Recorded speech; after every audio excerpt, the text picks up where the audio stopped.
Hi everyone, welcome back to the Social Media Derby. We've got a great episode this week off the back of the Carabao Cup final, Arsenal against Man City. We've also got the second leg of the Champions League round of 16 and the Premier League game week 31 to review as well. But before we get into it, for those of you watching on YouTube, please subscribe to the channel, like the video, leave a comment and share if you can. And for those listening on Spotify, Apple, or any of the podcasting platforms, please follow and give us a 5-star review. And I think this one's going to be critical on this pod, considering we've got two Arsenal man already in, and we've got Razor joining and also Rhys joining. The views expressed in the podcast are just for entertainment purposes. They do not reflect any opinions of anyone affiliated. Just football bants. How are you lot doing? Jonty, I guess I'll start with you. You doing all right, mate? Apart from the result? I've been better. I can imagine, fighting off the flu and all that. Khem, Io, you lot doing all right as well?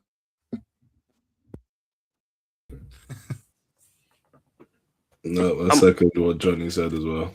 I'm all good, bro. All good. Man's masked up. Yeah, well, Razor and Rhys will be joining soon, but we have only one place to start with. Carabao Cup final, Arsenal 0, Man City 2. 2 goals, 2 headers from Nico O'Reilly in the second half.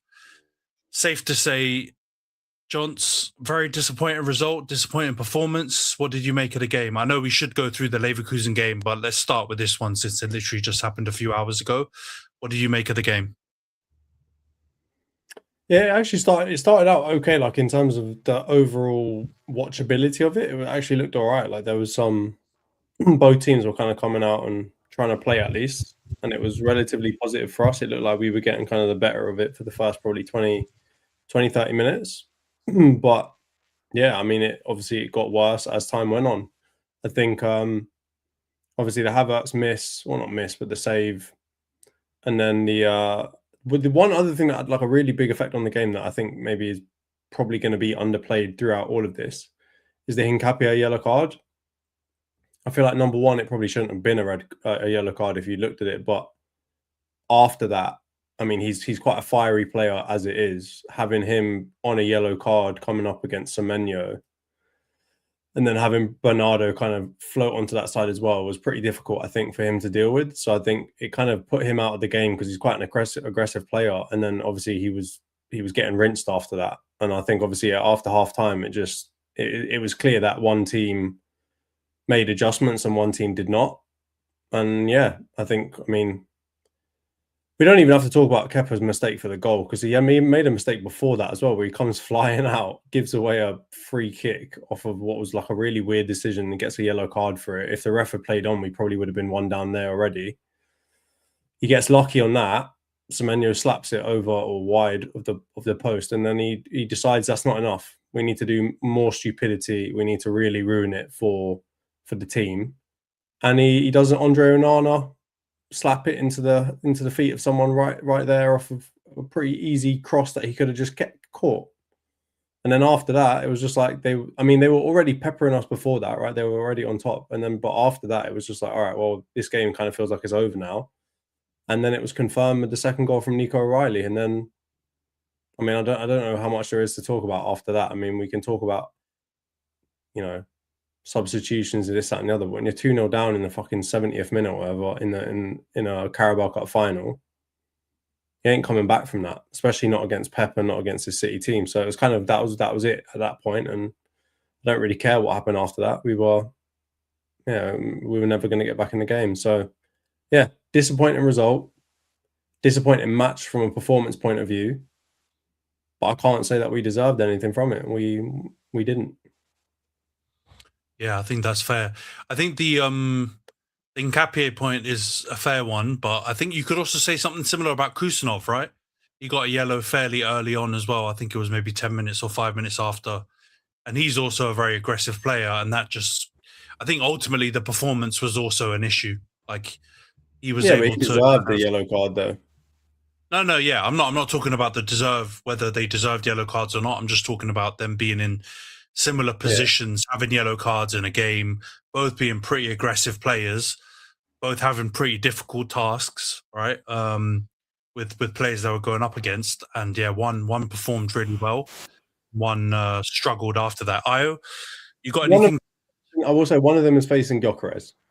I was about to add to it when you just Not said exactly a 1v1 team. difficult task. Let's put it that way. It was. You know, I get told I'm too harsh on Gyökeres all the time, but I'm just saying these are not bums they're up against. They both had challenges. Of course, Semenyo, I would say, is very fairly a bigger challenge for a fullback than Gyökeres is for a centre back. But still, you know what I mean. One performed and was able to navigate that tricky situation, and one struggled a bit more.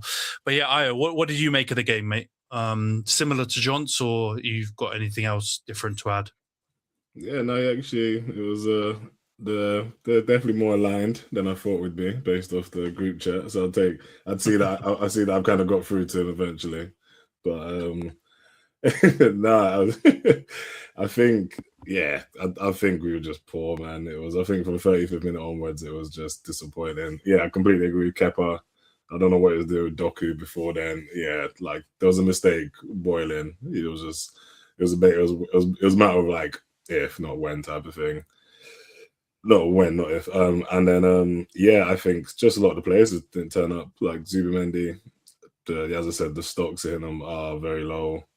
Like when it comes to big games, I just haven't been. He hasn't moved me the way.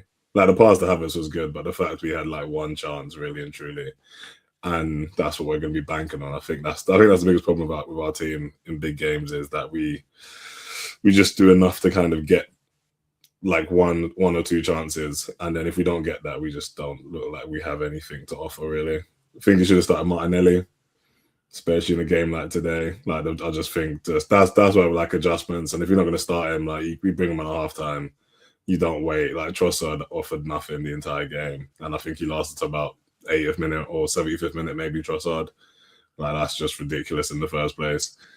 And I think that's just where Arteta's where I just didn't see him just want to take the game to Pep whatsoever. Big questions about the lack of forward passing. Because, yeah, as you can see, City just pressed to their 4 and he literally couldn't get a ball over to Rice and Zubia pretty much hiding.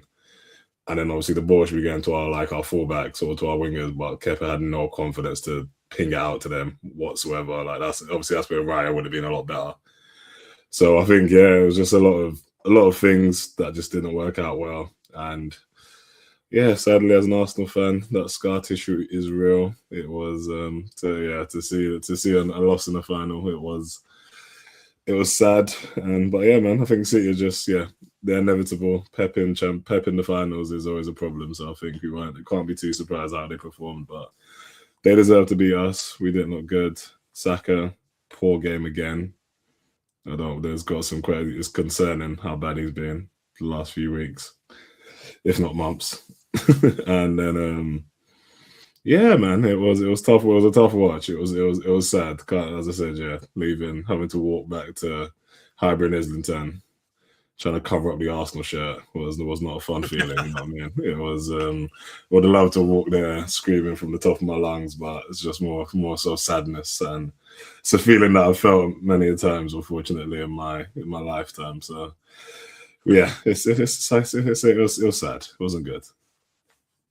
Yeah, I hear you. Khem, as a non-Arsenal and non-City kind of should be neutral fan watching it, do you reckon, because this was a topic in a group chat, I think we got to, reopen the discussion around it. Do you think this was more on the players, or do you think it was more on the way Arteta set them up as to why they couldn't cope with City and why they didn't create more chances?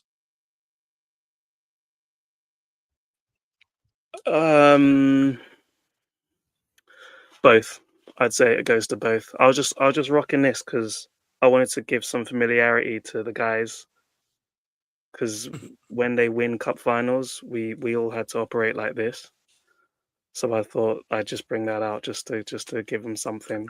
I said earlier, it looks like a team that, jokes aside, like they've not had this experience many times in the last few years. So sometimes that can catch you out. Like it did look like a team that haven't played a major cup final in 6 years. So, in the league, I'm sure he'd have been happy with a point. Usually when he plays against City, yes, 0-0 and all that stuff. But unfortunately, you do need to try in matches like this. It is a one-off game on a big pitch. The world is watching, and you need to go for it. Whereas, Pep went for it with his starting 11. Arteta, I think he got baited. It was quite clear that just don't press him. Just don't press the back line, because none of them can really break the lines at all. They're all a bunch of centre-backs at the end of the day. Don't let them get it to Rice and Zubimendi, and then they will struggle. Now, I'm sure that they'll correct that for when they play each other in the league, but for this one-off game, that was fun. I loved it. So it's always going to be an Arteta, because he's not proven that he can win at all. And then the players themselves, they didn't get up for the occasion. They did look like they were deer in headlights, especially in that second half. Because we have to remember, it's not the strongest City team. Last season was diabolical, so we could probably say this might be the second or third worst team Pep's managed. But he does have the experience in finals, and a lot of the players do. So I think that's just what it came to. Experience counts. I'm just disappointed for the fans that have to wait maybe another couple months, because the treble is on. You must.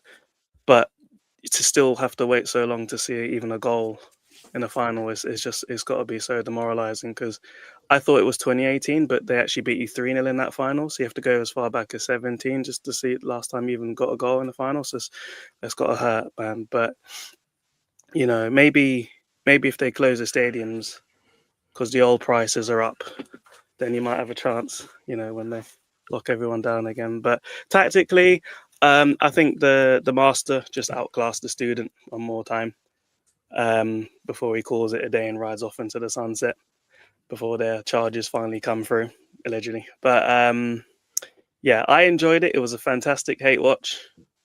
This pod could have gone either way, and it's gone the right way. Look at Rhys. Good to see you, man. I thought I'd rock this today. Are we allowing monologues on a non-Liverpool segment from Khem? I just wanted to. I want Razor to come on. I'll turn my volume down and wait another 5 minutes. I wanted to delay it a little bit for some of the guys, just so that they can get their point across. But feel free. You can chime in if you want to contest anything I've said. I don't think I've said anything outlandish. I thought you were just outclassed and you were lacking experience, apart from Declan Rice, but his final was for West Ham, obviously. But most of the players haven't really experienced this moment. No, Rhys, you're correct about that.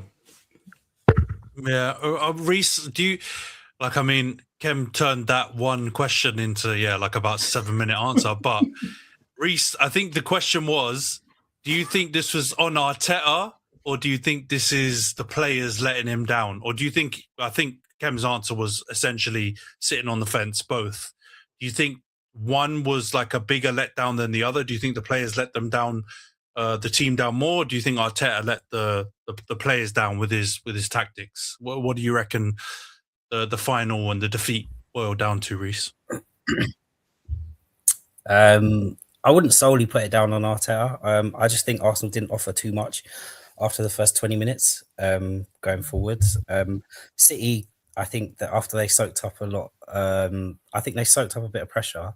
And then after that, especially the second half, Arsenal were a bit absent. So you do sort of put it on Arteta, because goalkeeper, I do think Kepa did cost, especially the first goal.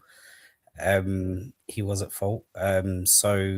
But the players do have to sort of stand up and be counted. I don't think they were that threatening, and after their first 2 or 3 chances. So I think they let the occasion maybe get to them a bit more than what City did. And the pressure was on Arsenal. Let's not get it twisted. I think that whole they haven't won a trophy thing, and obviously the Premier League is pretty much on, but I think that kind of thing, like final at Wembley, and the pressure for Arteta to maybe bring home something more than an FA Cup might have got to the players and Arteta. So I think Pep managed that final very well. Obviously Nico Riley's standout performance. I thought Cherky played really well as well, and I think they did well to just sort of lock down Arsenal's midfield. So I just think tactically, I wouldn't blame Arteta, but I can see sort of where he's got it wrong. And I think you just have to learn from it and then maybe use it to carry on with the rest of the season and see where you go. But they can't let this sort of stop them in their tracks from what they're trying to do. Like, it's a final, get over it. You lost. Move on, man. But I was happy to see the Kepa and Havertz tears always. But I could have told Arteta. Any Chelsea fan could have told Arteta about Kepa's Wembley final performances and sort of how they just don't work. I think he's only won one final, particularly for Chelsea against Arsenal. So I think maybe he should have, drop Kepa out, man. I don't even know how this guy's still. He's an agent. He was an agent, bro. Yeah. He's an agent. You know what? I was thinking about the entire time. The only problem is after I left the pub, sitting with Razor, I just remember getting back to pre-season and Razor saying 5 million for Kepa as a backup was a great signing in our transfer window. And it was triggering me inside. And I was like, I'm not going to bring it up right now because we apart from the game, it was a good time at the pub. But I remember vividly pre-season, a lot of Kepa for 5 million as a backup was seen as a great piece of business, and it just triggered me so much inside. How do you think I feel? We paid 80 million for him, bro. Yeah, it's mad that he's the most expensive goalkeeper in the world, bro. Like, it is. Oh man, yeah, he's an agent. Stole a living. But is it because I've seen some reactions, right? I mean, all the obvious channels have released their reactions to it, and there's a bit of a simplification of like, don't play Kepa, we probably win, or we perform much better. But I think there do have to be some question marks about other people in the performances of other players in the team, because it's two separate questions, he got pressed. Right? Yeah, go on. It's two separate questions, right? If we played with Raya, we've seen this in other games, right? If we played with Raya, he makes the big saves when we need them, right? So he probably doesn't mess up that first one, and the second one, you'd even argue he might come out and do something a bit better for that one, right? But it would have kept us in the game. So it would have been a close game, but it still would have been a 50-50 or a 45-55, not necessarily in our favour. So I think there's two separate questions, right? Like, we did play well, but we still could have won. Because, I mean, you look at the games from the rest of the season so far, there's been a lot of games where we didn't play well and we still could have won. But they're two separate questions, because, like, if we're talking about, okay, well, what should we have done to play well? That's a systemic problem we've had the whole of this season, all right? David Raya is in that conversation for one of our best players this season, specifically for the reason that even when we're not playing well, he keeps us in the game until we can, get a goal, do what we need to do to win. And so it's two things, right? Like, you can blame Kepa because he basically lost us that chance to stay in the game. And you can also go back and blame Arteta, and you can blame our general style of play, and you can blame all the players that we're supposed to say are so good for not stepping up and doing something important in the game before that point or after that point. But at the same time, like, there's equal blame to go around for everyone. Like, Kepa, if we directly compare you to Raya, you're fucking shit, mate. If we compare you to Ramsdale, you're fucking shit. If we compare you to fucking Vito Minone, Almunia, whoever you want to put from our like horrible history of goalkeepers, you stand out as being the stinkiest one so far in the biggest and most important moment that we've had this season so far.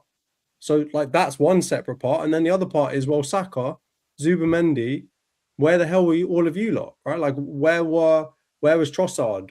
I'm not going to say where was Gyökeres, because, I mean, Gyökeres did a lot of what Gyökeres does. But where were all of the players that we're saying are so good, who are like they're supposed to be the leaders of our team? Havertz, why are you not putting that chance away? Like, those are two separate questions, and I feel like you can ask them both at the same time. Arsenal fans are right to say, well, if Kepa didn't fuck everything up, we could still have been in that game. It could have gone to extra time, could have gone to penalties, whatever, and we could have won.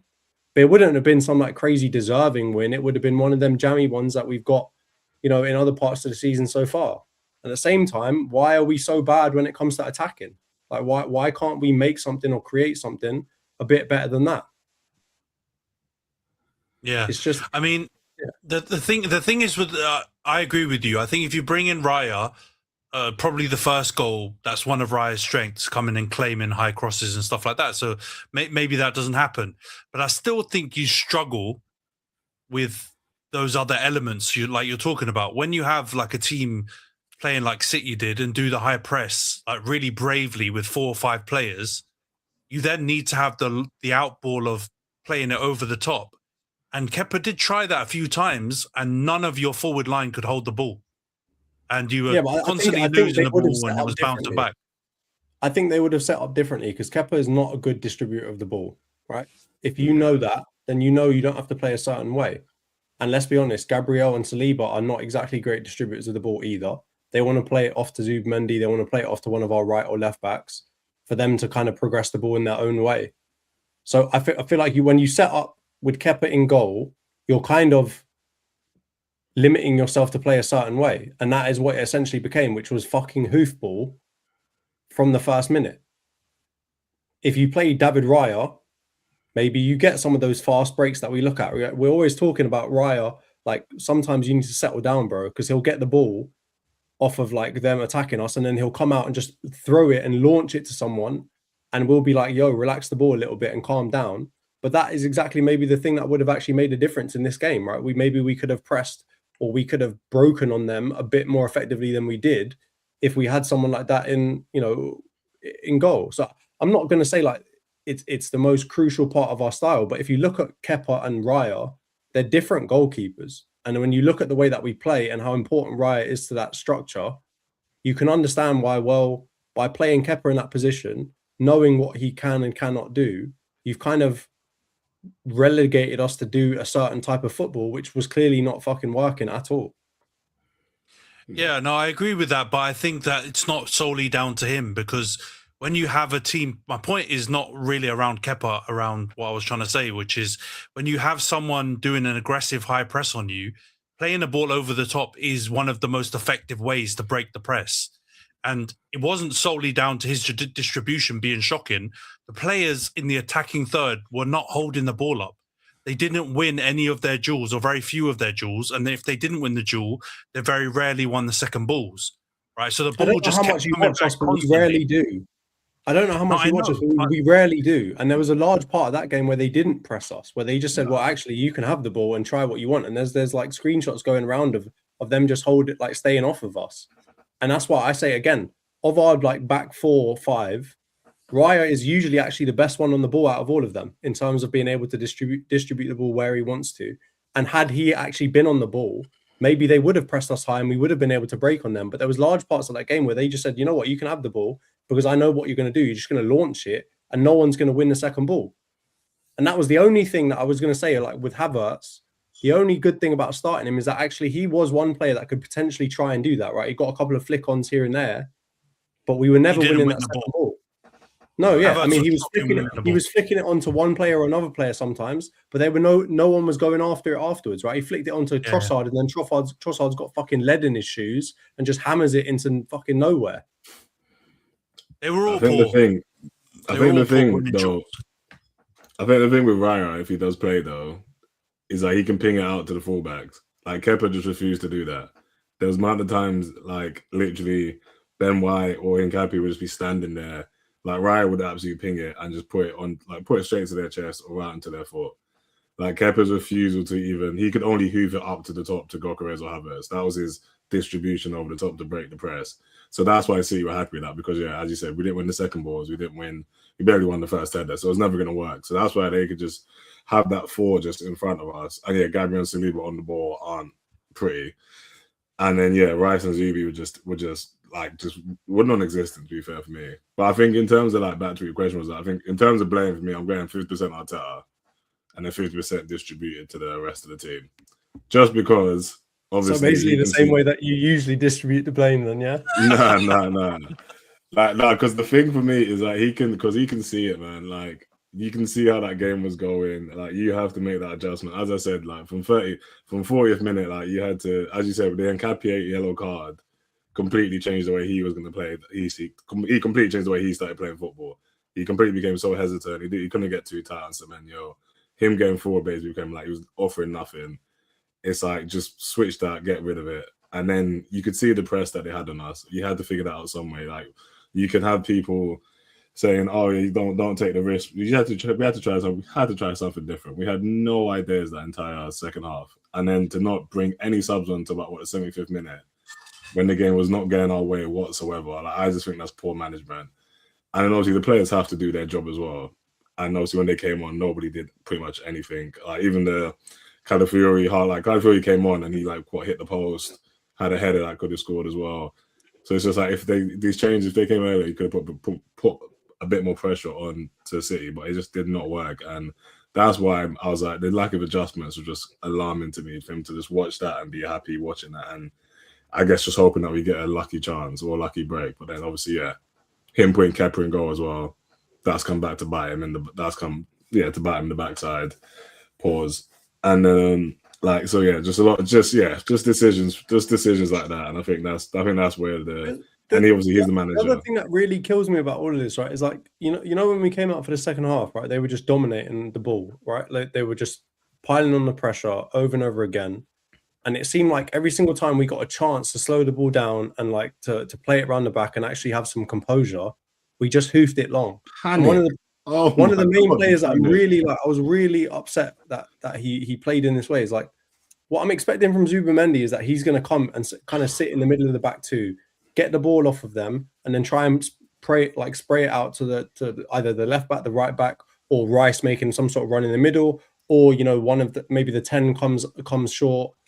Rice makes a run round them, etc., and play a little bit like that. But it didn't seem like he was even coming and showing for the ball. It was like one of the centre backs would get it, and then he would just kind of stand in the same spot that he was in already on the halfway line somewhere. And I'm just thinking, what are you doing, bro? Come back. If that were Rodri, if that was somebody else, that like a Jorginho even from previous times gone by, and shown and said, you know what, give it to me. Yeah, let me distribute it. But what I was seeing was Rice end up being like the first phase midfielder. Yeah. They were playing the ball into him. And let's be honest, Rice can drive with the ball. He can run with it. He's not the first phase guy. As soon as he hits a certain speed, you need people running off him so that he can play little balls here and there.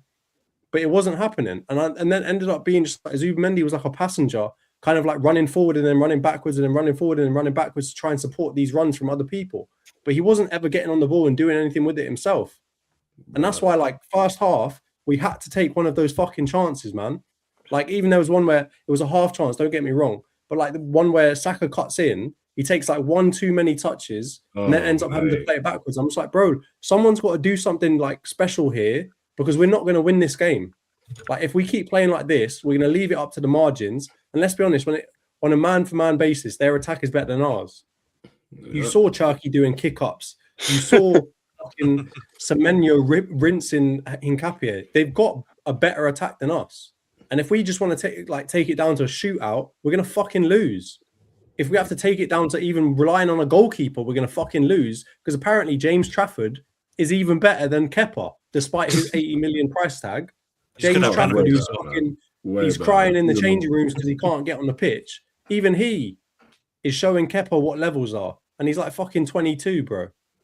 No, it's Zubi, bro. You're right. But Zubi in big games, bro. He goes hiding, bro. He's done it too many times this season. It's not even that, though. I think we've talked about it before on the pod. And Khem should know this as well, because obviously they were, chasing him until he chose the mountains over Merseyside. But, thank God. Yeah, I think the profiling idea of Zubi is that he's going to be a bit of a dictator, like Jonty mentioned about Jorginho. Get on the ball, control the tempo, keep things ticking over. But I think we've talked about it on the pod before. He's actually done way better, box crashing, scoring goals, doing some of the things that you've looked at Rice being the main key pillar of your team doing. And do you know whose fault that is? He doesn't seem like he's someone who wants to do that. Get on the ball, dictate it. It's Southgate's fault. It's Southgate's fault because Zubimendi came on for an injured Rodri against Southgate and looked like a Rodri. England let him look like that. Declan let him look like that. And that's why our stupid team went in for him, and then your stupid team paid for him. This is why MLS on the ball. He can pick that ball up and drive with it. That's like that. What you're saying, that first phase is exactly what. And that's why MLS in midfield makes more sense to me than the player next to Rice than Zubimendi ever does, bro. Like I just don't like this game. Even Norgard has more of a different profile to Rice. Like to actually sit in that DM role. And it just seems like we've basically relegated ourselves to having 2 8s and a 10, which is fine. But when you come up against City, you need someone to dictate the tempo, and especially in those heavy moments where they're piling on the pressure, to actually get the ball, get it down on the floor, and play it around a little bit. I know that people are making all these jokes about progressive passes and this, that, and the other with Zubi. I honestly don't even give a fuck about that at this point. That's great when we're in let's say a more stable position within the game.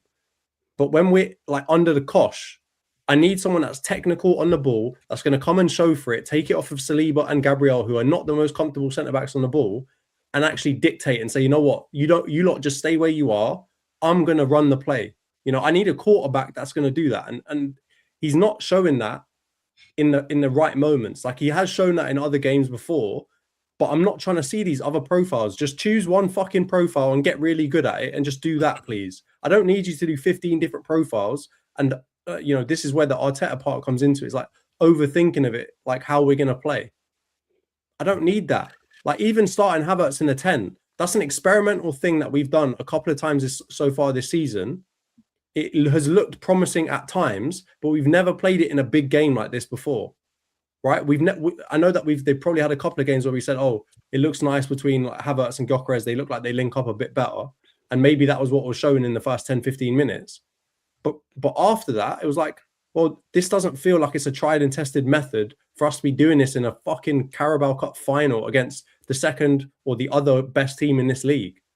Like we need to do and that's why I know I'm going to take pelters for this, but this actually felt like a game where Odegaard would have made some sort of sense. Like somebody is going to get on the ball and dominate the ball a little bit, even if it's not the way I want it to be. And he's going to do stupid fucking dinks every 5 seconds and do weird little cutbacks and touch the ball way too much. At least there's someone that's going to get on a ball with some sort of technical ability that's going to play it around and settle the ball down when we need it to be settled down. But instead, we've got Rice. I'm sorry, that's not his profile. And I know that this is going to sound jokes to like a Chelsea fan and all these other people, because it feels like none of the profiles that anybody tries to fit Rice into is his perfect profile, right? We try and say he's a DM, and then everyone's like, oh, he's not a DM, don't compare him to Caicedo. Now we say, okay, he's an 8. Oh, but he's not an 8. He needs to be a box crusher. He needs to be getting forward like Frank Lampard. Like, bro, choose a fucking style and figure it out. I don't need him to be 8 different styles, bro. Yeah, so big up StewMac89, who's been dropping comments in. I'm not going to read them all out because man goes in on Declan Rice. But what about the question marks about him? Because I don't think he had a great game in this one. I think he kind of bypassed him. I think he probably was made to look a little bit worse because Rodri had such a good game. Like Rodri really got on the ball, dominated, but also drove with it. Like, do you think there's any question marks that need to be put at Declan Rice in this game, or is it more focused on Zubi? Io, Jonty, the one who. Rice gets critiqued for sure. Like I want to go as far as what Stu said in the comments. Definitely, I appreciate it, but yeah, Rice definitely gets. He didn't play well whatsoever. But again, when I'm seeing that MC in his name, I'm thinking, okay, buddy, and I'm seeing a light blue shirt in your picture. I might have to take a couple of things that you're saying with a pinch of salt, my friend. No, I hear it though, but yeah, I think in terms of he's literally playing 2 roles. Like you said, he's playing 2 roles as one person because he's doing Zubi's job. He's trying to do Zubi's job at the same time, trying to do what he needs to do. Like he's taking on way too much. And yes, we can say we hype him up, or we say that he's amazing, which he is on his day. But like Zubi's literally a passenger, and he's not doing his job to literally. When it was obviously he shall not be named number 5, like the difference in what he did on the ball compared to what Zubi does on the ball next to Rice is night and day difference. And like that is what we needed. That's what Rice needs next to him, I think, that type of player. And I think that's what we thought Zubi was going to be. But obviously, yeah, like of course he compares what Rodri did, like it makes it look worse because obviously that's kind of like our comparable player. And that Rodri had a better game. But I think obviously Rodri had a lot easier because we offered no press. There was no press on him. He wasn't nothing. There was no worry. Like he could get the ball. He had time to look around, dictate what he needed to do. And Rice did. He did have a good game, and I know he's also going to think it himself, and he should think it. But yeah, I think Zubi was more of the problem, and Zubi's been the problem. Like this, like he's had his moments, but until we need to address that in the summer. Like obviously, if we win the Prem or something, happy days. But like what he's doing just isn't working, and he's made so many mistakes in big games. I think I took a screenshot like against Liverpool, against Spurs. I think game of Champions, a game in the league as well. He's just done it. He does stupidness all the time. So until we fix that, as I said, like we've got the Bozo gene and a few players in this. Like the strain is in this team somewhere, and so it's Cameron hype. Fuck me. Hey Stu, he's shooting. He's shooting from the hip, man. Shout out. I agree, mate. I mean, some of them names. Lallana and Bentley he's in not this wrong. same sentence. He's not wrong. He's not wrong with some of them. I mean, fucking hell, honestly. The United contributions in there. Yeah, I hear it.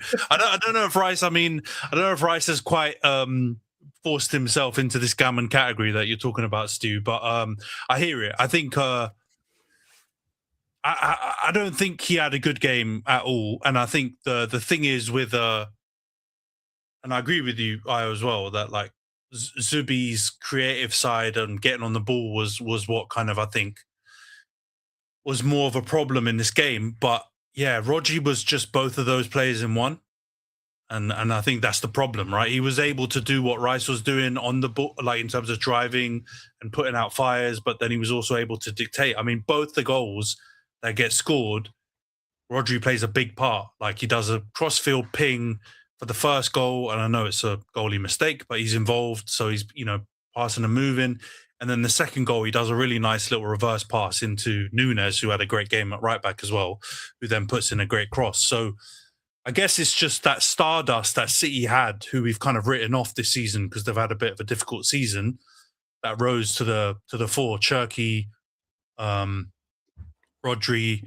You could just see a big difference. I mean, as much as I hate him, Bernardo Silva, you can clearly see the difference in Rodri and Bernardo Silva in terms of the way that they want to play, right? So it's very clear of what they are going to do. And you might try and like predict and then base your style off that. But I just look at Rodri, I look at Bernardo Silva, and I look at the way that they set up. It was very clear what everyone's job was. And that's the thing that is still not clear to me. When I look at Gyökeres and Havertz, what is the difference in their fucking job when one of them is playing a 10 and one of them is playing a striker? I can't really tell the difference, right? And then I look at Rice, I look at Zubimendi, and I'm like, what's the difference between what you guys are trying to do?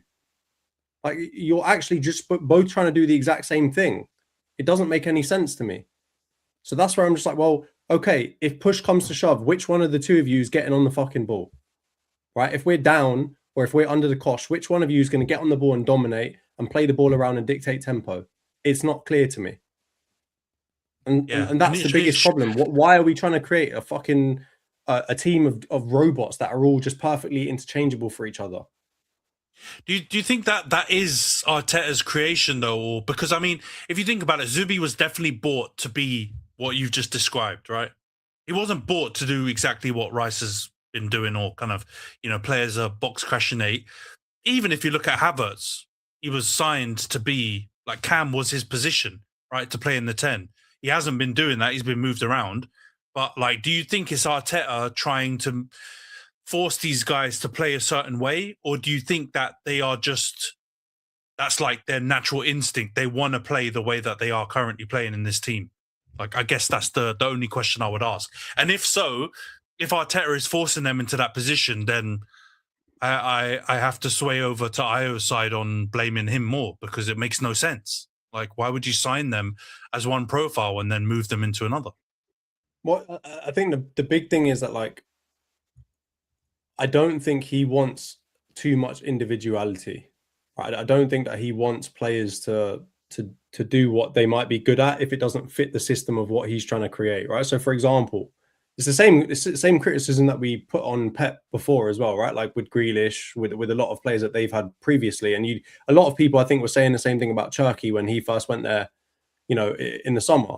Is like, is his individuality going to get in the way of like what Pep is trying to achieve? And I think you've kind of seen that with Haaland as well, that he has changed, right? Like Donnarumma is another good example. He said, you know what? Well, my goalkeeper can't do that anymore. So either I'm going to change the style around them, or I'm not going to highlight that part of their game. And I think the thing with Arteta is he's still in that early phase that Pep was in, where he's just like, no, this is the style or system that I'm trying to create. Don't, ignore your instincts. And this is where actually, like, the Dowman thing, I was thinking actually maybe my man's turned a bit of a corner. He said, you know what, just go on there and do whatever you've got to do and win us the fucking game. And I was thinking, okay, maybe he's going to allow for more of that. And even you've seen sparks of that with Madueke sometimes, where he plays a very different type of game to Saka. But this game it put me straight back in the same place that I was in before, where I was just thinking, well, maybe you don't want any individuality. Maybe you just want a system. And that's why I say this whole robots thing. You just want, everyone to play their exact role that you've carved out for them. And if they don't play that role, they're not getting on the pitch. And I think that's a big reason also why Eze has not always started early on in the league too, is that he wasn't playing exactly the way that Arteta wanted him to. So he's going to learn this by hook or by crook. He's going to learn the fucking hard way. Not all of your players are the exact same profile.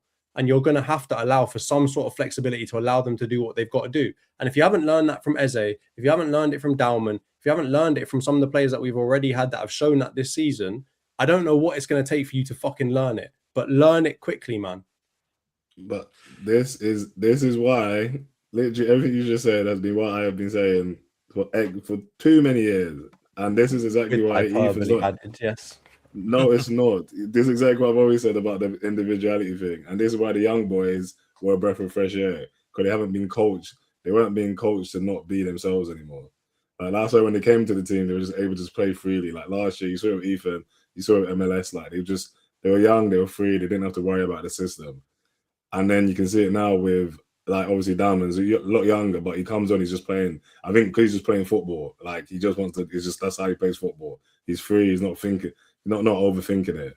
But the second they get coached up in this system with Arteta, and which might be for good, I think in the Premier, it's going to say it worked out well. But I don't think he wants individuality as much as he might say he wants it. I think he's so pragmatic. It's like, it's got to be this way. It's got to be. This is how the game's gonna go, and it has to go this way. If it doesn't go this way, I don't want to see you try to be a hero and like take it on yourself. That's partly probably the reason why we don't have, a lot of the criticism of Arsenal is that we don't have like some star player, and I think this is partly that goes with it, right? Like, would a Kevin De Bruyne be allowed to play the way he wants to play in this system? No, like he probably is going to get killed in a certain way. And I'm not saying that any of our players are at that level, because they're definitely not. But you know my point. If we got one tomorrow, if we had got Cherky instead, right? Would he have been allowed to play? Would he have been able to do kick-ups in the middle of the fucking Carabao Cup final? Probably not. He would have got hooked immediately, and Arteta would have fucking sent him to the bag. Pep was livid about that, by the way. Pep was livid about that. Pep was. No, he was, but then after he came off, he gave him a big hug and he was smiling. Pep was happy inside, man. Pep knew that was. Pep was, he was playing up for the cameras, bro. But I think that's it, man. Individuality isn't championed by Arteta. And I think it might be if we win something, because then he can finally get the monkey off his back, and then he can maybe play it freedom. I think until we win something, he wants it to just be like, don't concede too many chances, get a goal by a set piece or by anything, and then just get the win. And then I think once you do win a trophy, then maybe you might see a bit more freedom with his willingness to attack more. But I think until then, individuality is not something he cares about or wants to be seen. And I think that's, and it's bad for Arsenal, because the players aren't able to thrive. But it might, as you said, Zubimendi had, as Stu is bringing up I said he played the soul midfield role. Like, I'm sure he can play forward. Like, he's Spanish, he's technical. There's no way he's not technical on the ball. Like, so I know he has it in him. But I think once you get to Arteta and he gets his hands on you, like, he just makes you want to be safe and makes you want to keep it pragmatic and don't overcomplicate things. You're saying Arteta's fake Spanish, yeah? He's mate. He's doing Arteta Spanish football. Of course he is. Arteta He's getting Spanish caps. He tried to play for England, bro. He wanted to play for England at one point. That's a product of Moyes, man. Exactly. No, it's true. It's English. But guys, let's be real. We'll get onto the Everton Chelsea game a bit later. Don't you worry about that. Yeah, we will. Don't worry. We've got other games. But the thing is, guys, I'm sorry. I might sound a little bit like Khem, but in a final, you can't do that shit. Finals are won 9 times out of 10 by someone playing off the cuff and creating something. Like when we talk about moments, a final in particular, you can grind out the league. You can do Bolton, you can do whatever style and tactic you whatever win to win the league, because it's a long game. and you just need to get the results, right? And you can have a strategy and you can do whatever. That's all fine and good. And at the end of the day, as long as you win the trophy, that's all that matters. But in cups, you can't do that, man. And the fact that Pep, like, I agree with what both you Arsenal lads are saying, by the way. Pep has done a 180. He was Mr. Robot, and the only person he would ever allow to not fit in the system was Messi at Barcelona, maybe a Robben or someone like that at Bayern, but there were very few players that were allowed to do things. And then at City, it's been David Silva. I read some stuff Kyle Walker was talking about. Yeah, big up Stu. He's going in, boy. But like they talked about, I think it was Kyle Walker was saying with Gary Neville, the only player that was allowed to play on the half turn was David Silva. Even Kevin De Bruyne wasn't allowed to. So like he only allows a few players, but now you've got him allowing Cherki to do kick-ups and Doku to play the way he's playing and all these players in his team. I think that's what it literally boiled down to today. You had two managers who care about systems, but one has softened on the idea of allowing his players to just express themselves a bit more. And the other one, I don't think he allowed that at all, or he was not putting the players in the positions to do that. I mean, he could have brought on Dalman, guys. Let's not forget that too. He's also softened on the players that he allows to play in his squad. I think that's another thing, right? Especially when it comes to cup football, magic is the key here, right? Like we can talk about systems all day long. When your system breaks down, crunch time, and you've got a win final. What is it that makes you win that final? It's the magic, and not to balloon Khem's head, but it's the Trent to the Divock Origi type of stuff. Like it's this magic moment that comes off of a really good player that just thinks of doing it that no one else in that structure and system tells them not to do. They just do it anyway. And this is the other thing I'll say to Io is like, yes, one of the ways that he softens up is, just learning. But another way is one of the players that we've got in our team who cost a lot of money, who's got an ego on them, just comes in and says, "What? Fuck that. It's the 80th minute or whatever else in the final of a cup. I'm going to do what I think I should do." And that's, again, getting back to the point of Dalman. He doesn't give a fuck what someone's telling him. He's barely done his GCSEs. He can't drive. He doesn't give a fuck, right? He's essentially got the world at his feet. He's going to come on and play football how he wants to play football and have fun. So that's the other thing, right? That's where I also blame a little bit of our players, especially the ones that they've been around the block, actually have some technical ability to them. Take the fucking game by the scruff of the neck. Say, you know what? I don't give a shit about this stupid structure or whatever else. I'm going to go and do something that's going to win us the game. And that's not what we see, right? Even our biggest players in terms of like star boys, the players that are on 300 grand, etc., etc. What is the common thread among all of them? They are all good boys that listen to Arteta when they're told to, right? Whether it's Havertz, whether it's Saka, doesn't matter. They're all good kids that listen to Arteta. They listen to their manager and they do what he tells them to do. I want us to go out in the fucking summer and buy someone that's a big character, whether it's a fucking Dembele, whoever else, someone that's going to say, you know what, fuck all of you guys, I'm going to go and win us the game. This is crazy. I feel like Jonty has come over to my side on Arteta, and I'm so proud to welcome you over to the side, bro. Like, I recognize all the good things that he does for this team. I recognize that he's brought us up, right? And when it comes to getting to like a team that can fight, especially one that came from where we came from with Socrates and these man, I understand that what you need to do is raise the floor, to quote Khem's favorite saying, right? You got to raise the floor because you're only as good as your weakest man. I get that point. But when you get to these top levels, the margins are too thin. You can't rely entirely on structure unless you've got a fucking cheat code like the corners or whatever else, which is probably why we're in a position that we're in right now. You can't rely on that in a final.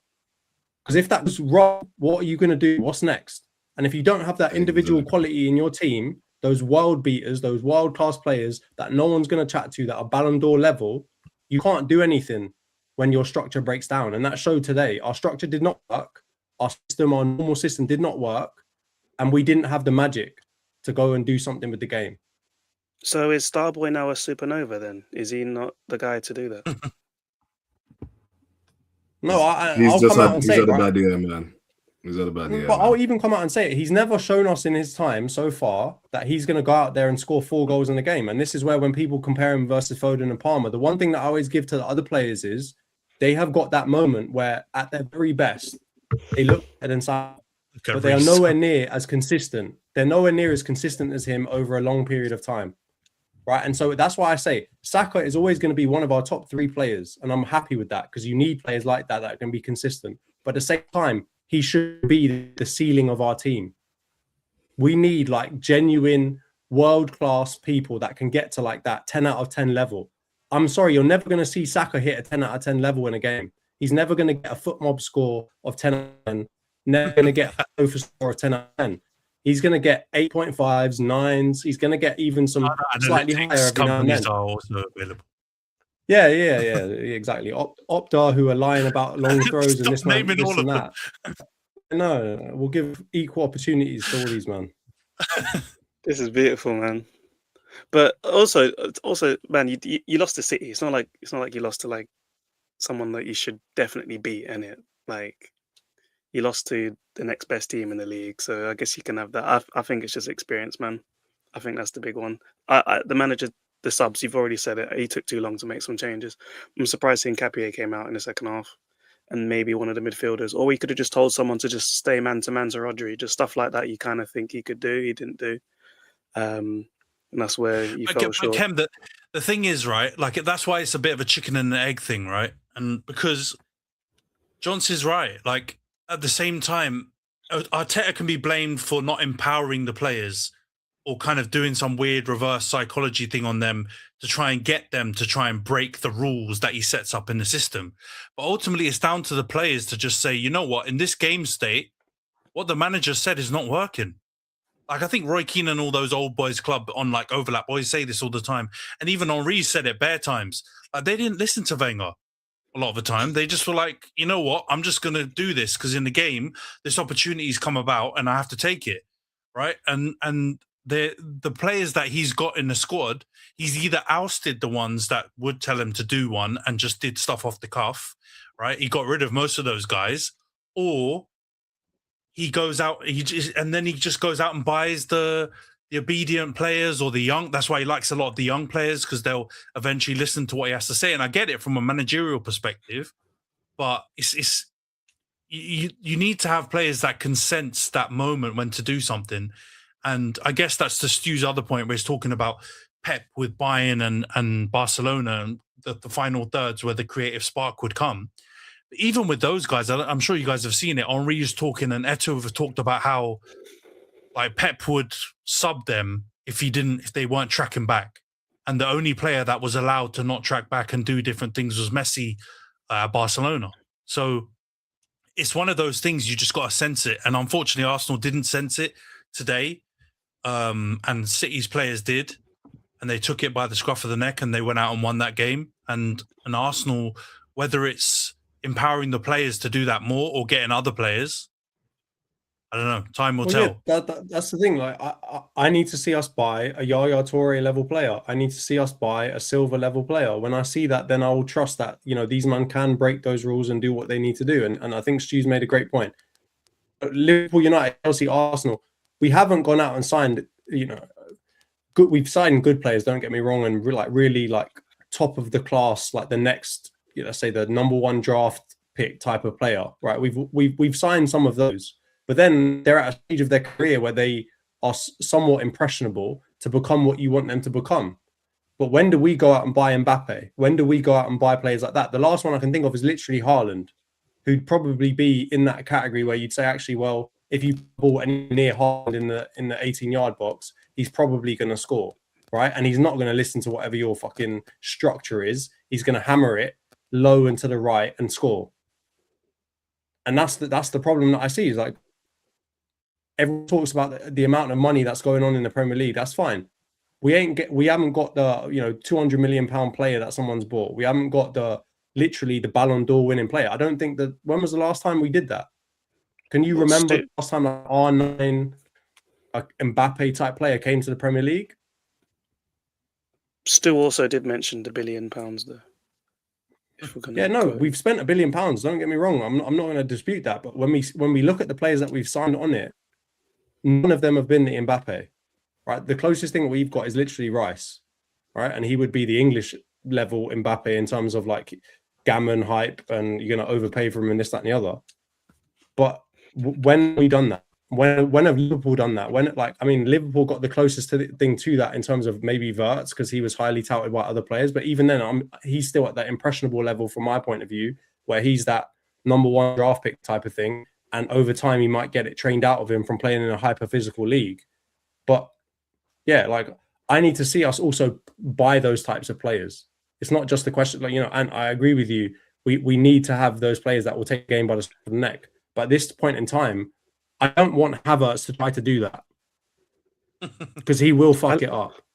I love seeing I don't you guys want miserable. Gyökeres to try to do that. He will fuck it up. I don't want Madueke to try to do that. He will fuck it up. I want someone that's actually to try that. You're on for a treble. I love seeing you guys miserable, but you're still on for a treble. A couple of days ago, it was the quadruple. Now you're putting pressure on us about the treble, man. Shut the fuck It's up. not pressure. You still on? Are you out of the? Are you not 9 points clear? Are you not on the shit side of the Champions League draw? And are you not playing like an average team in the FA Cup or not? Am I wrong? Did I make those things up? What's your point? You're still on for a treble. It's great history. It's saying be positive. Yeah. But I get it, man. It's tricky though. Transfers are hard, and it's not always going to be the case of buying like the superstar. It's more like just getting the characters right, and I think that's the point that Stu made. Although Stu was talking about Di Maria and his wife in the comments, and I think we have to draw the line on that one because that's a stinker, mate. But let's talk. No, she may have been right, but that guy's a snake. Can we laugh at you guys yet, please, as well? Yeah, let's quickly wrap up. Let's wrap up the Arsenal segment just with the Leverkusen thing. You won 2-0. You got there 2 great goals. You're through to play Sporting. Happy days, right? Like it wasn't an amazing performance. 2 very good goals though, and you're happy with that at least, right? Let's end on a positive, Arsenal lads. You're happy with that? Quarterfinal, Sporting. Next segment. Let's move to the next segment. You're moving on, bro. That's to be happy after losing the final. Crazy work, bro. Move on, bro.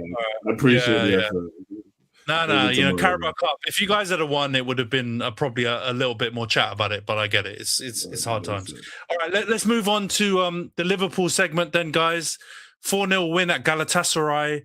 At home to Galatasaray. 2 massive injuries on Galatasaray players, but you guys absolutely peppered the daylights out of them. A really good performance. You were definitely optimistic, Khem, after that, at least in terms of the performance, and you followed it up with a 2-1 loss to Brighton. 12:30 kickoff. I know you love those ones. Wasn't the greatest performance. What are you thinking, Khem? I know you don't. Please God, the only thing I'll say is don't give us a 5 to 10 minute monologue. Just give us your analysis, please, in a palatable format. What did you make of this one?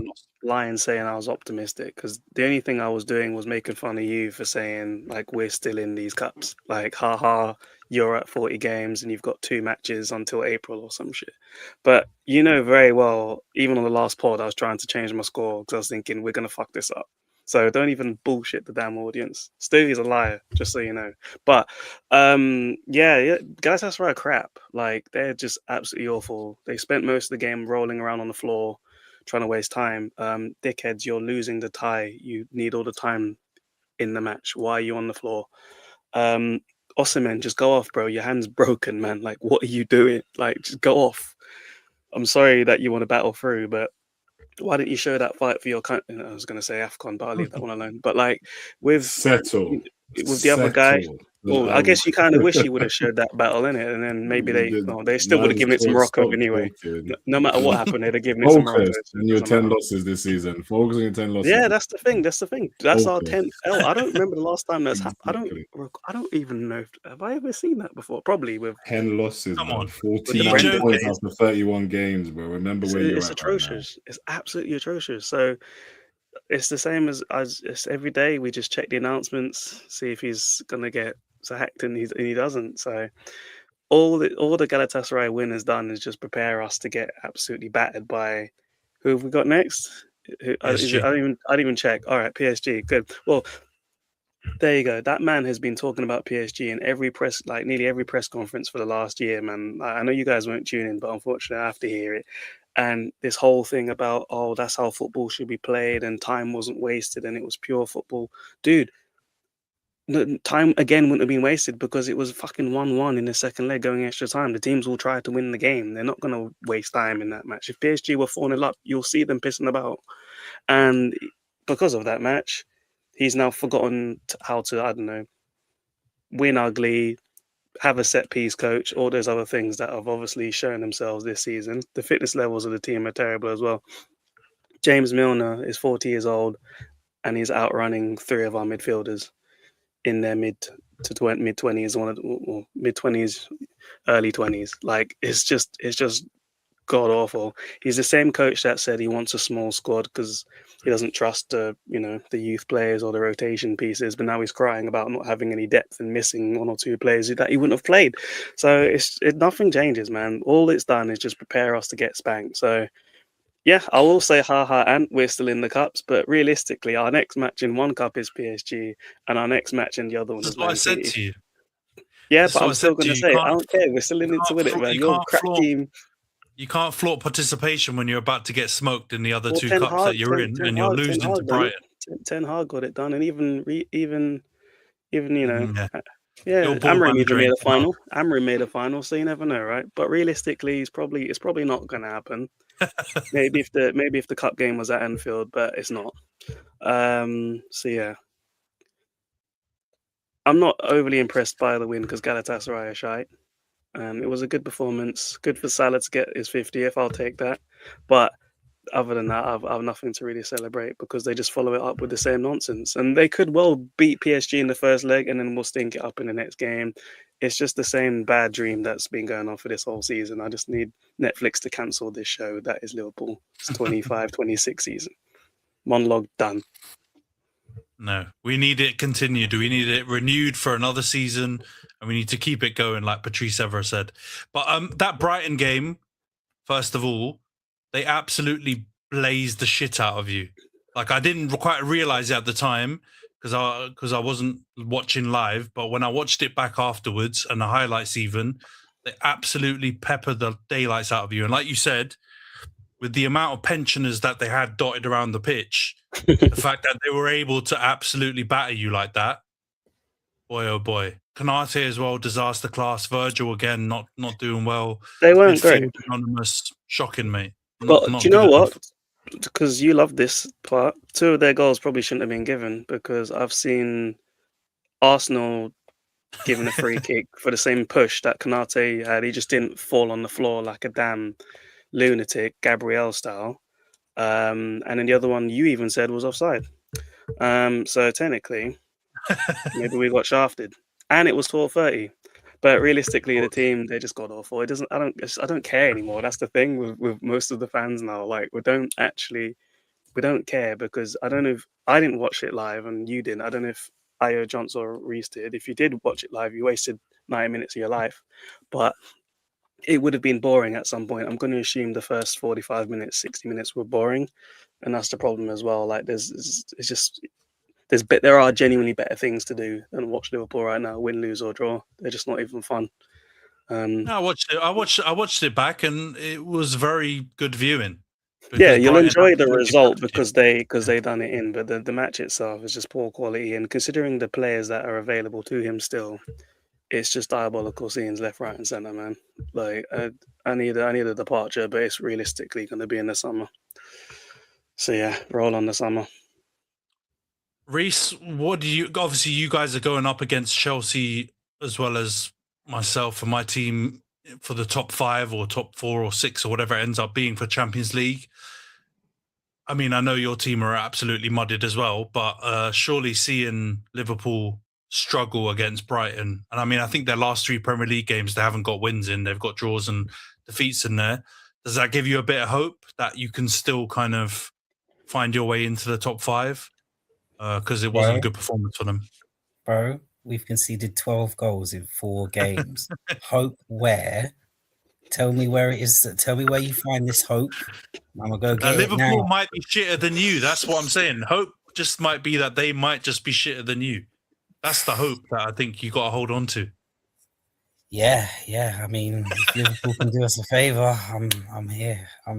But it's I guess who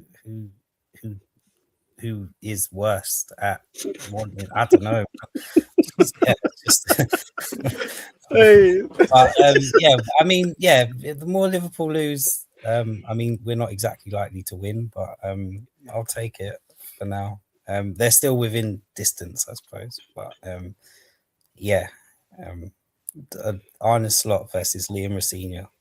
We're just holding the door open for each other, and neither of our teams are walking through it. Yeah, Like, no, it's a you go bomb, first. man. No, you go first. No, you go first. It's just, I don't know what the fuck. There's red and blue bum fights. You guys are really. I mean, but the Champions League race always kind of descends into this. I don't know why every season we always act like it's like, you know, going to be like high level stuff. Most of the time, the Champions League race is always kind of teams stumbling over each other.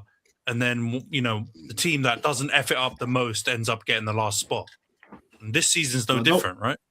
I don't think you man are deep in it though, bro. It is 31 games played. They've not touched 50 points. This is Chelsea and Liverpool. What are we this is unacceptable. It's beautiful, bro. It's beautiful. It is crazy. It is hilariously bad, bro. How can they not be on 50 points and it's 31 games played already?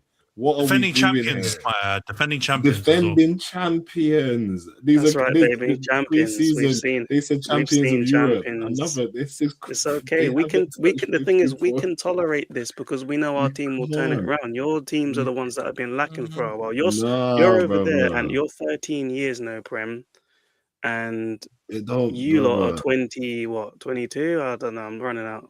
But like, we're talking about today I've seen and now, Chelsea bro. win the league, come 10th, win the league again. I've seen us win the league, stink it up, come back. It's fine. It's okay. 48 and 49 points with 31 games played. You do have to say, right, like the drop off between the top, and I'm going to say this really in a strange way. The drop off from the top three to the rest of them is fucking awful.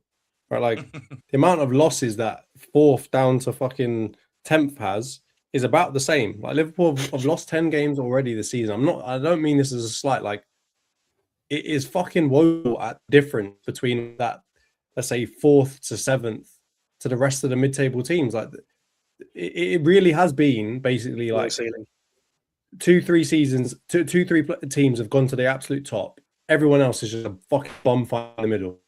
Like, because the difference between from fucking Brighton in 10th to Liverpool in 5th is 6 points, bro. we've got 7 games left, and there's a 6 point difference between 5th and 10th. I have a much bigger concern. Us after our first 5 wins here, them bullshit wins that we had, courtesy of like a ton of last minute goals and amazing free kicks. We'd be on pace for like 11th, man. I think we've won 9 games since then in the league. Like, I think in this calendar year we've won 3. Like, we're really bad. Like, so you don't even say not. That's probably like, you can slander away. Like you're being actually generous. doing better than you actually are. Because without those first 5 wins or whatever, you lot are fucking awful, and that's it feels like you're awful. But you're actually doing okay in the table. We didn't play well in any of those wins either. Worst title defense I've seen in a very long time. Obviously, we can't talk about one it. His club finished 10th after a title. No, I said one of the worst, but you also spent 500 million to do this, man. So you know what I mean. Okay, well, Arsenal never. My point was remained. I already disclaimed it. I said we haven't won it. Arsenal so never gone back title defense. Go back to back, and you can talk about title defense. You've never had that, bro. You've never gone back. 500 million. You've never gone back to back. Points with 31 games. Jerry and Patrick never went back to back. But bro, plus like, all right, yeah. I mean, you know, all the goal difference chat that I used to, you know, hold in the group chat, boy, we're double digits plus, mate. You know what I mean? But it is bad, okay? It is bad. Yes, whatever title you want to put on. I know Roy Keane said worst ever defense or whoever it was, but what I was saying is true. It's up there with one of the worst defenses that you. I mean, take away even the 500 million, right? Like that just makes it even look worse. But just take that aside, and you've just mentioned it. Like the biggest consecutive run of wins that you had are right at the beginning of the season, and that looks like a very isolated period. Io is right with that part. I was just crashing, but like it's true because at least you're honest because it's true. The expectations coming into this season were very high. we signed the top scorer from last season, or the second top scorer, sorry, to join the top scorer on the same team. And albeit for a centre back, they got most of the business that they expected to do done. Obviously, yes, there's just barring the tragedy, more or less coming into the season was high expectations, and they started off really well, even beating Arsenal as well. So have I think we might have been 5 points clear of you, or it's 3 to 5, something like that. So genuinely, you'd think the consensus was, wow, they're winning, and then they still haven't figured it out. Well, fast forward, we still haven't figured it out. Yeah, you still haven't. Definitely not. So on the basis You've of figured out less. You've somehow gone backwards in figuring things You've out. unlearned things. You've unlearned things that you already didn't know. It's bad, bro. It's like doing worse in the calculator exam than a non-calculator exam. Like we're just so shit. So it's true. It is one of the worst title defenses based on the fact that we didn't lose too many players either. It was just Trent. It's not like there was a massive overall of the team where loads of them have left or retired. The manager was the same. A lot was the same. So yeah, you can have it on that one. It's god awful. And like I said, roll on the summer, please, and roll on the next segment as well. Fair enough. We'll put this one to bed. And I mean, it sounds like it's impossible considering how much we've just battered Liverpool. But we're going to go on to a team who's probably doing even worse. Chelsea, back-to-back 3-0 defeats. 3-0 at home to PSG, 8-2 over 2 legs. And then get absolutely slapped by Everton at the Hill Dickinson on Saturday as well. Rhys, bro, my thoughts go out to you. This is bad times. He's waffling shit in the press conferences. He's noticing himself on the jumbotron and then jumping out to go and try and chat to the players. It's not looking good, bruv. I know you're probably going to crash, but yeah, give us your thoughts on these 2 bad games, 2 defeats in a row, or 4 defeats in a row. It's not looking good. Yeah, I haven't really got much left anymore, man. I think I've used all my crash outs up. I'm on life support. Yeah, well, we'll start with probably what was one of the most embarrassing nights in our club history. The 3-0, 8-2, I think, washing by PSG. Yeah, I just think tactically, he got it wrong because he went with a back 3, I think. I think it was Sarr, Hato, and Trev as a back 3, and he left Sarr to deal with Kvaratskhelia, which was funny because the first game started and I was just thinking, if we can just keep it tight, 20 minutes, maybe nick a goal, we might be in. What happens? PSG go long. Kvaratskhelia ends up 1-on-1 with Sarr, and then the rest is history. And then it just probably went downhill from there, man. Yeah, just like from what I saw, we was just getting muddled up in midfield. Offered absolutely nothing going forward, and yeah, just PSG showed that maybe that win in the summer was a bit of a thing. Don't even know if I can dine out on that anymore. I might have to take that out my bio. So yeah. That was bad. That was really bad, and it just again reflects on the decision making from the people at the top, because in January, I think I said when Maresca got sacked, they pissed on the season. Lo and behold, it's March, and I'm feeling pretty pissed on right now. So yeah, it's dark. It's dark. I think Rafinha has to do something about this high line, because hell, I've never seen at Everton as well, like them break the lines so easily. Even in the first 20-30 minutes, like Beto just looked like prime Yakubu. I know he was in the building, But yeah, maybe some of the spirit of that just rubbed like. Prime Yukibu is a crazy comparison. That's, Hey, not a compliment in any Yak, way. hey, that's because you don't know about the Yak. Respect Put the some game. fucking respect What do you on mean, the Nigerian Yak saying, bro? feed the Yak and he shall score, my friend. I remember him doing one of the worst I misses of remember all the time in Yak. a World Cup. Exactly. That's the Yak I Yeah. remember, bro. Trust Yeah. me. I don't. Yak's got. I'm Nigerian, fam. Yak's traumatized me because I don't. I remember the Barclays, man. I remember the Barclays, Yeah. man. That's what I was Portsmouth, yeah. But yeah, no.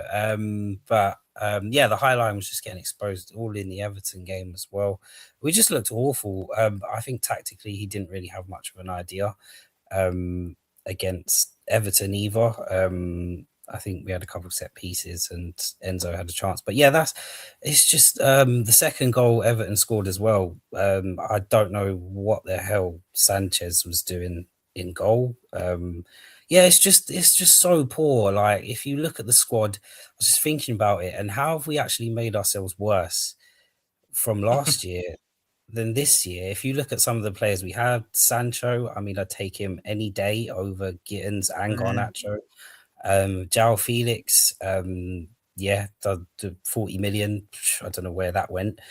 Like even with, yeah, I just think Jackson for Delap, like we've managed to actually come off the back of what happened, and we got because we basically got dragged into a top 4 race last year and we haven't improved the team.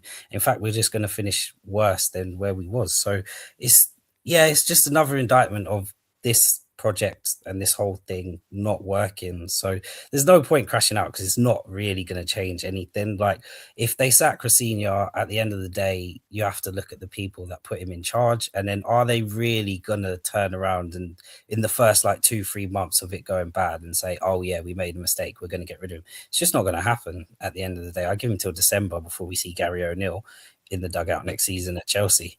So I can't hear. Is it John? No, I can't hear Jonty either. I think your audio's gone, bro. No, I'm muting my microphone. But I was going to say, isn't this kind of like the transfer strategy though? Because it's like buy a young player, hope they work out. If they don't work out, try and sell them for money and buy another one, hope they work out. And the problem that you've got is that like you've been inflicted like or suffered from injuries, right? In terms of Colwell losing him, I mean, I never rated him that much, but it seems like he's a pretty crucial part of your team. And then players like Caicedo, Cole Palmer, the players that were actually ones that you felt like had already proved themselves have kind of gone downhill a bit. So now that's why it feels like you're worse off than last year, because like all your best players from last year are not performing as well as they were. And then all those players that you try to like remove that a bit iffy, you've just replaced them with young players that have not been able to prove themselves at all, basically, right? Yeah, because we basically haven't improved. Like, if you look at the players that we got rid of last year, like you look at Jackson, he had 2 years at the club. And it's all about like, what's the word? The team cohesion. Like with the main players that we want to keep, and like the players that we had. Like, why not keep Jackson? He's had 2 years. Like Noni, I've never like said like he was always hit and miss with us, but Noni had 2 years on. Even Esteval or Pedro Neto, like he wasn't bad. Like he had a good sort of hit rate with Chelsea. So like, just why not keep these players and build the team but instead what we've done is we've sold them off and then bought in, we've reset with the new experience and now we've got to go again. So it's not going to work. Like I think Delap, you could see the drop off there up front when you swap João Pedro with Delap. It's just it's crazy, and it's just like, well, I think I saw so I think it might have been Troy Deeney, but someone turned around and said Delap is basically that type of striker that needs to go from relegation to a mid-table club to learn his trade and then go to a top tier club if he's going to make it. Like, because he ain't going to make it here, man. He ain't going to make it. I give it a season before he's out on loan or at Strasbourg or maybe being sold. Yeah, he probably should have followed the same career path as João Pedro. Right, like from what to Brighton, prove himself at Brighton, and then you can get a move to a big team where he's actually looking like he's pretty decent. Yeah, exactly. And it's just like we don't. The thing is, we don't have the patience as fans to watch these players and get the frustrations of the defensive mistakes and the lack of firepower going forward. You spent 2 billion and this is what you came back with from the shop. What the fuck? Like, I want a receipt. Like, where's my money gone? Like, this is crazy. So like, we need to have a think about how we're sort of running this policy now and what we actually want to do, because if we don't get top 4, what's that? They've been here for like 5 years now. That's three out of 5 seasons out of the top 4, and the first one it wasn't up to them that they didn't qualify for that. So if it's really one, so yeah, I think it's more just proving everyone's point that this doesn't work on any level. And you can have the young players, but you always have to supplement them with the ones that are experienced and that will win you trophies. Because, yeah, like, you're just going to end up this. Like, how many times are we going to get embarrassed by top teams when we play them? Like, I can, like, City, Arsenal constantly, like, losing to Liverpool. Like, it's just Man United going to Old Trafford, even in their banter phase, we're getting embarrassed by Man United. Like, this is, like, I'm just sick, like, and all the embarrassment from Rafinha. I just wish he would shut the fuck up. Someone mute his mic in the press conference, bruv. Or at least have someone from the PR team just say, look, don't say that again. Like, come on, mate. Like, because he's just saying too much. He's talking too much. He's going to too many interviews. My man needs to shut the fuck up and just say no to some of these interviews. When I heard respect the ball, I just thought he must be trolling. He must be trolling right now, because where did he get that from? Who told him about respect the ball? And then we conceded 12 goals after that. Like, what? So yeah, man, I'm just sick of too respectful of the ball. Yeah, too respectful of the ball. I'm just sick of just being the laughing stock, and I just feel like ever since these lot have been in charge, enjoy it, brother. Enjoy it. Welcome. Welcome. This was like when Arsenal in COVID, like all the embarrassment they had. You need to, bro, internalize it, and this is it now for you, bro. Don't you need to love it and live it, fam. It looks like your best players are going to jump ship as well. Did you see that Enzo interview? I don't know if those subtitles were correct, if the translations were correct, but my man seems like he's done. Yeah. I don't blame him, man. It's going to get to a point where the players we do have that we invested a lot of money in, they're going to turn around and just say, what is this project? What is the end goal? And what are we supposed to get from this as players? And then I think they're just going to want out. And then Chelsea will only care about booking the profit anyway, so they'll be like, hey, if they give us a reasonable amount, like, then yeah, like, you need that. You know, I saw on Enzo, I saw that apparently on his books he's still worth like 75 million to you, because you put him over so many years on his contract that you have to make like 80 million back on them to actually get any kind of money back. So yeah, it's no kind one's of like paying 80. No one's paying 80 for Enzo. I'm sorry. Saudi teams. Yeah, unless it's Saudi or Bro, they bought Darwin, man. They'll buy anyone. I can't even like seeing Jonty's thing. I can see Bell going to Chelsea in a couple of years' time to play in the lap. Can't even lie to you. There's a potential for that if Bell does. But that's what we also need to discuss. Barcola doing the Drogba celebration and man taking a piss, because you talk about being a laughing stock, but people are literally laughing at you, bro. They're dunking on their heads, bro. They're dunking on them right now, bro. It's beautiful. It's bad. It's crazy what they've actually turned us into. Like, it's mad. Like, the embarrassment I feel from this football club. Rhys, I need to ask you a question though, yeah, because you're talking about the players, but I actually think the thing that's caused the downfall, which you can put back on the board and all that lot, is the managers.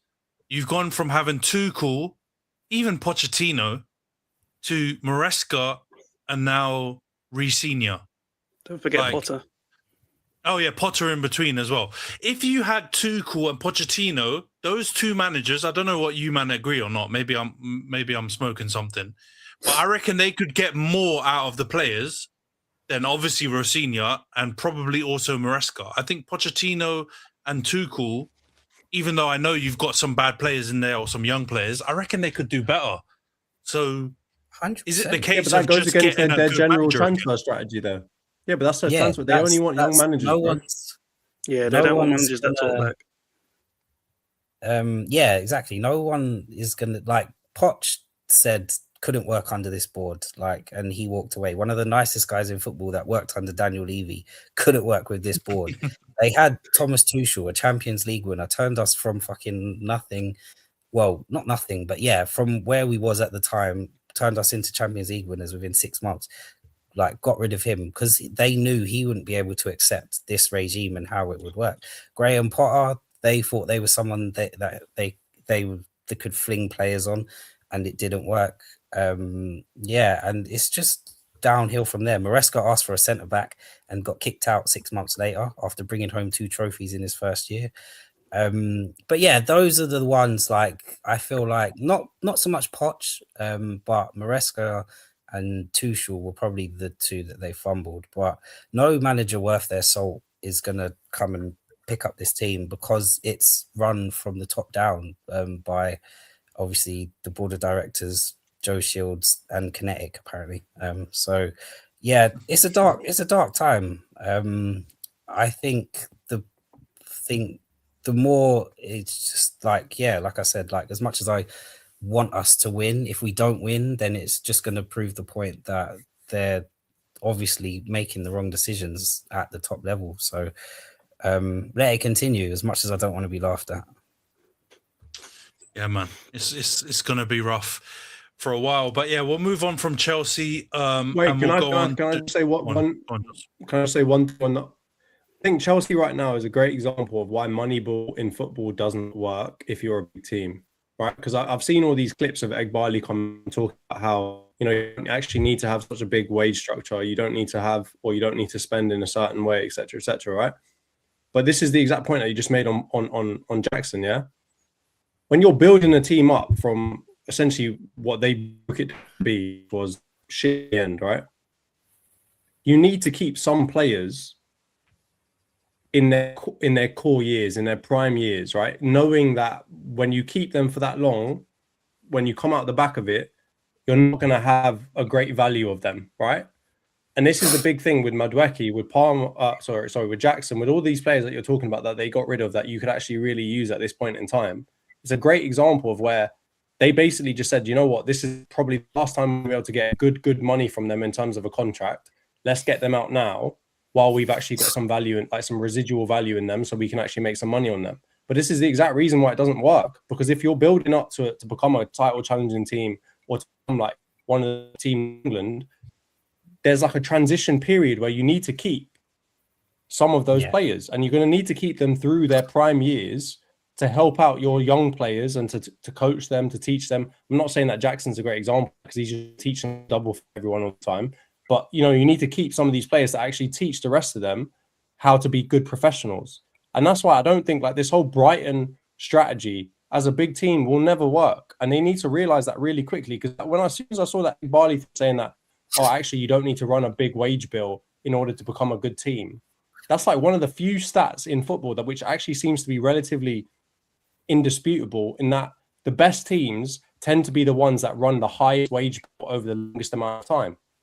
Right, so you can ignore how much they spend in terms of transfer strategy, and you can basically just look at if they've got the highest wage bill, they're gonna essentially trend towards being the best team in the league. So if he thinks he's going to be able to get away with playing top players 180 grand a year and sticking them on 8-year contracts, he's got another thing coming, because it ain't gonna work. You're just gonna be relegated to be in 5th, 6th, 7th in the league. Maybe you'll win a couple trophies here and there, but it's never gonna work in terms of Chelsea being a big team. And the sooner they realize that, the better, because the same goes for their managers too. You don't want to try and get a manager.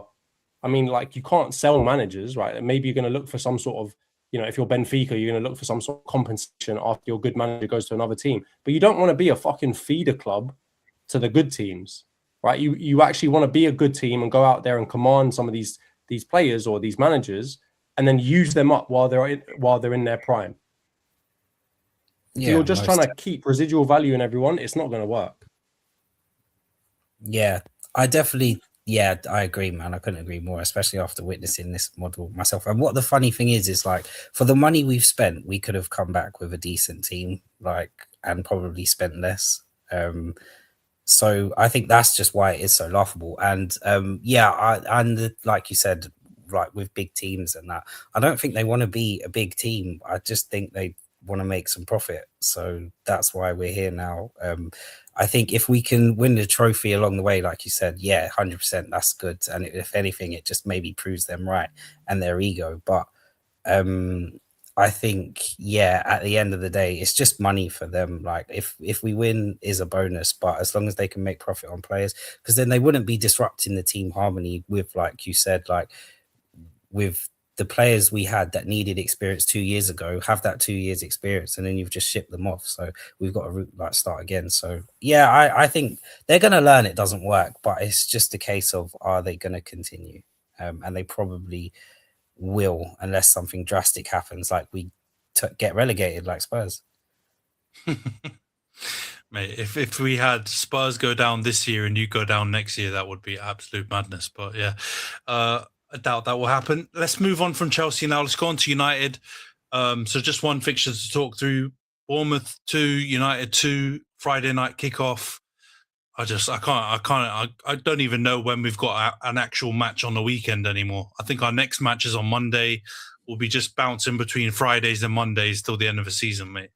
Get European football back so I can actually watch us on a weekend. That would be nice. But this game ended 2-2. We were up 1-0, up 2-1. And in the end, we're hanging on with 10 men to 2-2 draw. Quite a lot of controversy in this one. Cunha gets a penalty, which Bruno Fernandes scores for a tug on the shirt. And then there's the big flashpoint incident with Ahmad potentially getting fouled, no penalty given, and then Bournemouth go right up the other side of the pitch and equalise. Somehow we still managed to then go 2-1 up. I'm annoyed that Bruno doesn't get the assist for it, but he got it on FPL, which I guess is important. And then, it's an own goal of, I think, James Hill. And then, Evan Nielsen gets the penalty. Harry Maguire gets a red card. Krupi, who always scores against us, that bastard, makes it 2-2. And, we hang on for the draw in the end. To be honest, this game, we actually played pretty well compared to quite a few of our recent performances. We were decent against Villa, but I think those games before that, and in between the Tottenham game, we rode our luck a little bit. In this game, we're actually playing pretty well. In the first half in particular, we should have definitely been a goal or two up. We had a lot of chances. I think Bruno has one saved off the line. Maguire didn't have the greatest game, to Stu Mac's point. We played really well in the first half. In the second half, we didn't actually play that well. Despite taking the lead with the penalty and then the corner, we didn't actually create. I think we had 11 shots on the goal in the first half, and we ended with 14. So that tells you a lot about our second half performance. But we're lucky in the end to get out of there with the draw based on the red card, and I think it was 15 minutes plus the 9 minutes that were added on that we had to hold on. To be honest, there weren't too many big saves or anything Lamans had to make. So even though we were under a lot of pressure, it was fairly comfortable. But I don't know what you, man, made of the game in terms of watching it from a neutral perspective. I know, you and me tend to clash when Man United play Bournemouth, so I'll go to you first. I did just have one question, to be fair. What was the XG for this one? I think we had slightly more, but it was comparable. Sure. Yeah. No, bro, the last time we had like a goal and a half more. And you were trying to tell me that Bournemouth should have won that game. This game, I think we had definitely had a little bit more. 1.8 XG to Bournemouth, 1.77 to Man United. So Man U escaped again. Bloody hell, it happened. No. I don't know where you're seeing that, John. The XG I saw, we had 1.7 something and then 1.5 something. But either way, it was close on XG. Bot mob does not lie. But we didn't get the result that we wanted. But I mean, I think we disagreed on the Amad Diallo one. Do you, man, think it was right to not be a pen? Start with you, Io. Disgustingly soft. If that was a penalty, I get your complaints, but you'd be fuming if that got given against your own team. Like, there's the same thing with like when Gabriel got fouled against Tottenham, and that's pathetic. Like push, it's not a foul, but like don't give the ref the decision. But I don't think Ahmad went down like he got shot. It was like that wasn't acceptable. And then I think the difference between that and Maguire's one was Evan Nelson was actually running through on goal. Like any sort of touch there, you're gonna knock him off balance. Like he didn't need to touch him. So you could the Ahmad one, it's like kind of like a slight come together. I don't think it was enough contact to go down the way he went down. They're both soft. I can get the anger, but I think people say acting like it was like really egregious. I thought that was a bit too far for me. And yeah, I think you guys should just wrap it up, mate. I think Bournemouth just have your number every now and then. I think these last couple of years, so I feel like it's a good game. It's a good game to watch. Bro, Iriola's played us 6 times, right, since he's been Bournemouth manager. I think he's got 2 or 3 wins and 3 draws. We've literally never beaten them when he's got your number. I think I saw some United fans trying to pull up a friendly match where we beat them in the US as the only thing we have against Bournemouth. But yeah, not great. But you know what? The Carrick point that he made was that he was actually talking about the Cunha penalty and the Ahmad one. And so he was saying, if you give the Cunha one, which I actually think Cunha was way more theatrical than Ahmad was, and he actually gave that pen, and then how could you not give the pen for something that was probably more contact, more pulling? There were a couple of different things Trufair was doing as opposed to Jimenez, and he was like, the referee hasn't applied the law or, done whatever it is, the rules, the same in the same match. I mean, even in the same 15, 20 minutes, he hasn't applied it the same. That's interesting. I didn't know that then. I didn't know he was doing that, but I think the Cunha one is more visible. You can see the shirt pull. Like it was so evident that he pulled it.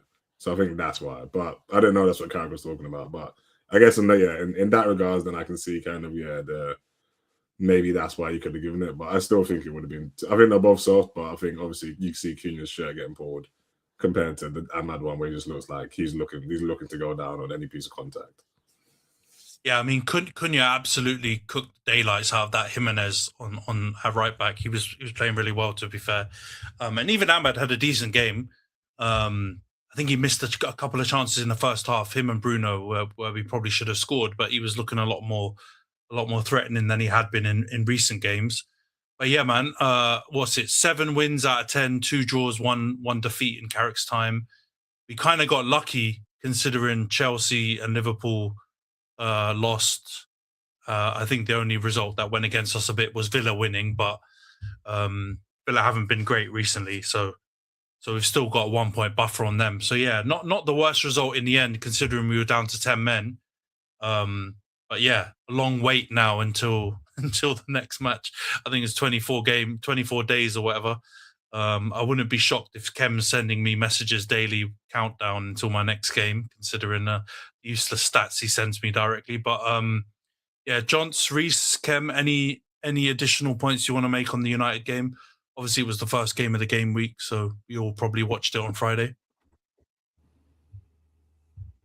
I feel like you complain about decisions, but as people have always told me, they even themselves out over the course of the season. So yeah, I don't think there's much you can complain about. And when you look at the game, it's not like you popped them off the pitch, to use Io's favorite term. So game's the game.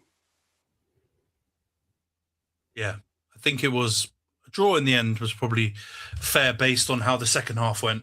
I think Bournemouth definitely had a lot more of the ball in the second half and it evened out. You know who's a baller as well? I think you guys mentioned it in the group chat, but I think we haven't really talked about it that much on the pod.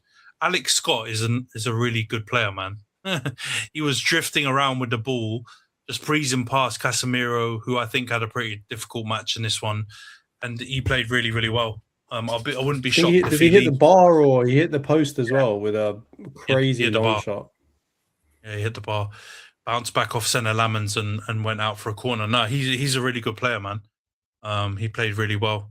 Khem, I know you always complain about me not coming and asking your opinion about United games. What did you make of this one? I didn't see it, but you guys get enough soft penalties recently, so I don't want to hear it. You've had fouls that were outside the box given as penalties, so I don't want to hear it, mate. Jonty's spot on when it says even you could have like 5 more ones go against you, and it still hasn't evened itself out with the amount of shit that goes your way. It's just residual Fergie tax coming from you, but I hear it. It's Stuart Atwell, man. He's a disgrace. I saw some Twitter handle like go through every match that Stuart Atwell has officiated, and apparently we've had like 40-something yellow cards, and the opposition have had like 6 or 7. We've had like 2 or 3 red cards, and we officially haven't won any game that he's officiated. It's probably because he's the only ref not from the Greater Manchester area. Well, So, I think again, I think he's from Liverpool, so I think you can take credit for that, you scumbag. But all right, let's He's go just not past the from United UAE. part. Let's go. Yeah, true that. Let's go on to the prediction league and wrap the pod up. So yeah, we're not doing predictions this week because obviously we're heading to the international break. But I'll just give an update on the table after this week. So we have a new leader of the prediction league. Jonty's top with 111 points and 18 correct scores. Crazy week, 2 correct scores and pretty much points in all the games. Rhys has dropped down to second. He's got 107 points and 19 correct scores. Ayo has come back into the top 3, 103 points, 15 correct scores. Yeah, you pulled out Khem, your say arse my well done, name. mate. Well Khem, done, say mate. my name. Say it. Say it. Say it with your chest now. He's changed his tagline now. He's a different man. It. He's lost it. Yeah, Khem has dropped down to 4th place with 100 points and 16 correct scores. Razor is in 5th with 96 points and 11 correct scores. I'm still in 6th with 93 points and 9 correct scores. And Nash is still bottom with 79 points and 12 correct scores. But yeah, a lot of movement in the prediction league. But we've obviously got no predictions now for a couple of weeks. So this will be what the table will be like. I don't think I've got a single point since the last pod. Actually, you had a diabolical one, bro. You had a diabolical I remember shouting one. Centurion ages ago, and I'm still 100. Yeah. All I know is like 2 weeks, I think 2-3 weeks ago, and I remember I was on the pod and said you're battling with me and Razor. And you were at the time. You were. No, I know I would never. And then Rhys tried to mock me and said, "Oh, I'll fall off." Those 2 things spurred me on, and I said, "No." I said, "God forbid I'll be in the position ever again." Man. All right, relax, bro. You're third. Like, exactly. I've never heard this much chat come out of somebody who's fucking fighting for Champions League spots. It's a process. I should have changed my scores last week and just ditched the correct scores. I actually might have scored 1 point out of it. No, you need to. You need to just do what Ayo does and just copy me. Yeah, exactly. It's working for him. Not just you. He copies the person who's at the top of the league. That's my investigation. My investigation has come to that conclusion. So yeah, the alliance is no more. Yeah, okay. we might have to put a few safeguards in there to make sure we don't have any dodgy. Okay. 7 game weeks, boys, and you're gonna see what game week 38 brings, and I'm gonna be here smiling, bro. I'm proud of you. Guys in trouble. Come a long way. Yeah, the sanctions man's turned into Cass. We'll see what happens. Like he's Morocco in this situation. But yeah, we'll wrap up the pod here. We will be back next week with another pod, but we'll do something special considering this international break. We will be at the England game as well, so look out for maybe some content around that. But yeah, we'll wrap it up here, and we'll see you guys next week. Take care, everyone. Cheers.